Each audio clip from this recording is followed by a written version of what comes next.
Today we'll talk about how can you add photo profile or on your Remender app.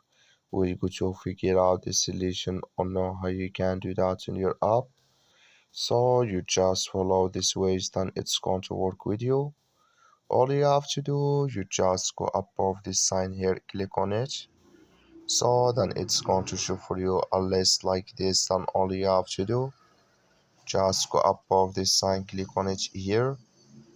When you just click on it, it's going to take you to this list. Click here on your account, just click on it. Then you come to this list here. Then all you have to do now, so you just click here on add photo. Then it's going to show for you list like this here, and there can you check a photo here from your camera, or there can you choose it from your library here. Just click on it and it's going to take you to select a photo from your device you want to add.